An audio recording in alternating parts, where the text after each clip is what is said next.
traveling in these light vehicles. These are organic craft. They are light beings. And we're talking about a race of beings who are far more evolved than extraterrestrials who travel in UFOs. The ones who are in UFOs are maybe, 100, 150 years in advance evolutionary or technologically speaking from where we're at right now. If we haven't already done it, and according to some people we have, we're already doing the time travel Stargate thing. That's already a done deal, according to the so-called insiders who have witnessed this. So we're at this level right now. The beings that we want to catch up with, the ones that I feel like we really want to be paying attention to, are those who have already achieved the highest level of transformation, this high order of angels that dwell in the center of the galaxy, the seraphim, and this type of being. All right, well, when we come back, we're going to also talk about the Anunnaki and also get into some ancient text and ancient work of William Henry, some of what could astound you. So get ready for that. If you need to email me, George at coasttocoastam.com. Back in a moment with William Henry on Coast to Coast AM. Well, next hour, we'll open up the phone lines, give you an opportunity to talk with William Henry. By the way, on our next Coast to Coast program, Timothy Schultz joins us as we talk about ghosts and hauntings. So get ready for that little Here Turner on Coast to Coast AM. We'll be right back with William Henry on Coast to Coast AM. William, do you believe the Anunnaki might have been serpents? No, I don't. I think that when they manifested to the primitive mind, that they might have appeared to be serpentine because, again, they were resplendent, they were shimmering, they were shining, and ultimately the highest level of the ones I focus on, Enki especially, seem to be traveling through these gateways and portals that we today call wormholes. And so the idea is that as they manifested on the earth plane to the primitive mind, they appeared perhaps as serpentine being. Now, that said, there are depictions in the British Museum, for example, and in the Secular Gallery in Washington, D.C., that show these primitive beings that appear to be reptilian or have serpentine kind of faces. So there could be, in fact, be a group that were presented in this way or were perceived as this way, but ultimately the connection I'm making is to say if you're describing the Anunnaki as serpents, the serpents of wisdom, these are beings who have achieved the highest level of transformation, what we today call the rainbow body, and in that manifestation they appear to be somewhat serpentine. Enki, as you have reported, might have been denigrated, demonized. Why? Well, his sole desire, according to the Sumerian stories, was to uplift humankind, to even allow humankind to exceed the capabilities of the gods. He was on our side, right? He was on our side, yeah, exactly. An entirely benevolent being, but it is his half-brother, Enlil, who's more militaristic, as he's presented in the stories, that doesn't want humankind to have these capabilities. One, because we would rival the gods in our capabilities, and two, we probably wouldn't need them anymore.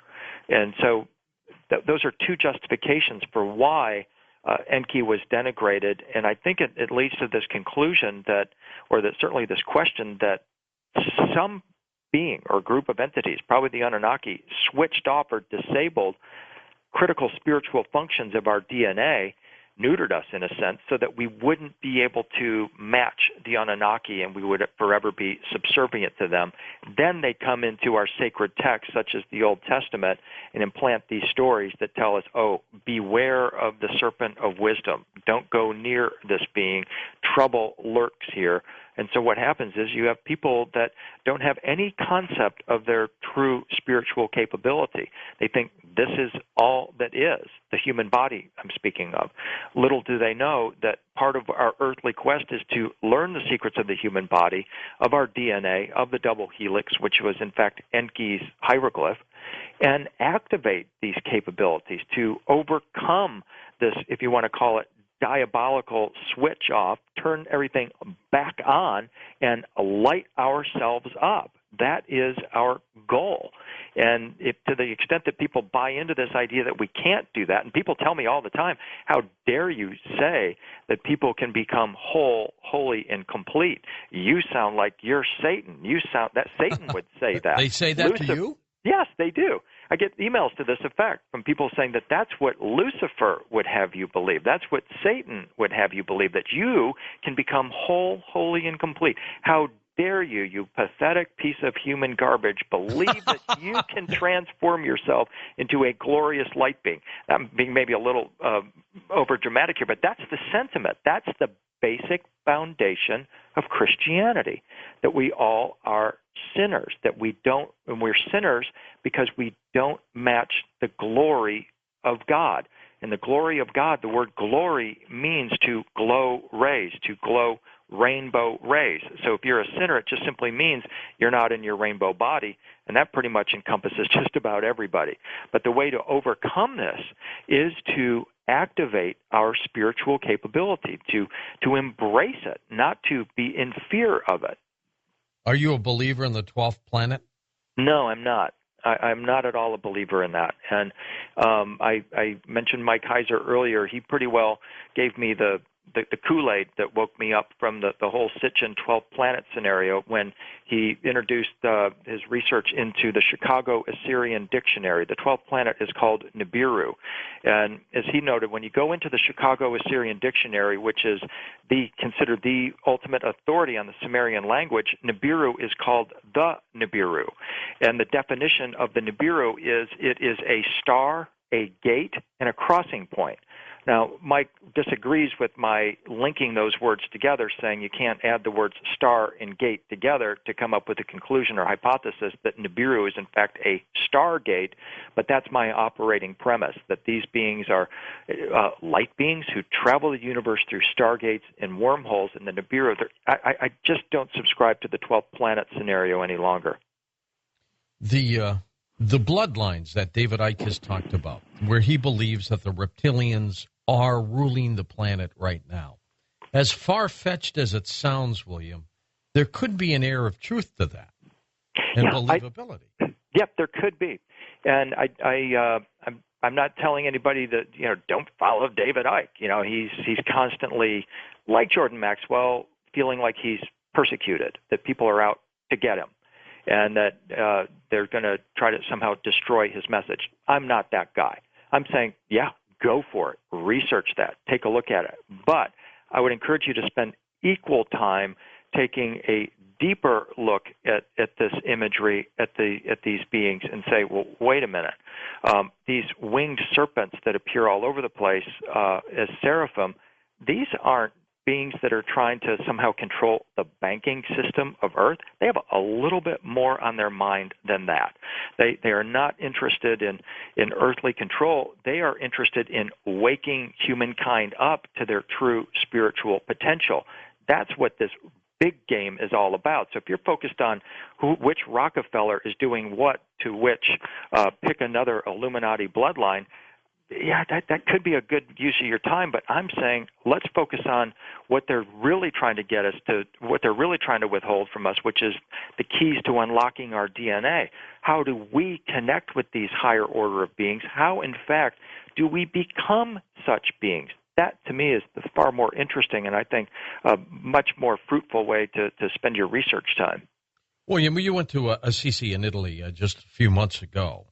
You have a few stories to tell, don't you? I do. I mean, the reason I went there, George, is because I was in the Philadelphia Museum of Art a couple of years ago when I was doing my research on the Capitol. And I'm standing in front of a painting by John Van Eyck of St. Francis of Assisi receiving the stigmata wounds from Jesus. And I'm looking at this painting and going, why is Jesus portrayed as a butterfly? It was one of the weirdest things I had ever seen. And then upon doing further research, I realized that Jesus isn't shown as a butterfly. He's shown as a seraphim. Jesus manifested as a winged serpent, as a seraphim, as a feathered serpent to St. Francis in the 13th century and beamed the stigmata wounds of crucifixion, the 5 wounds of Jesus on the cross of crucifixion, to St. Francis as rays of light. And I'm looking at this going, well, wait a minute. Why is it that St. Francis, who is considered the second Christ and the most perfect and pure Christian, the ultimate Christian model in the modern era, why did he perceive Jesus as a winged serpent? Is Jesus a reptilian? No. Jesus is manifesting in this way because he has achieved the ultimate human transformation. In his resurrection scenes, in Last Judgment scenes, when Jesus is shown enthroned, he is always shown on a rainbow or in a rainbow. And as I show in my presentation, Soul Rising, I've got a huge collection of these images of Jesus on the rainbow or in the rainbow, and I matched them with the Tibetan images of their lamas who've achieved the rainbow body. And my hypothesis is that the reason why Jesus is shown on the rainbow is because he has achieved the ultimate human transformation into the rainbow body. But he doesn't always stay on his throne, which as I mentioned earlier, locate in the center of the Milky Way galaxy. He toggles back and forth.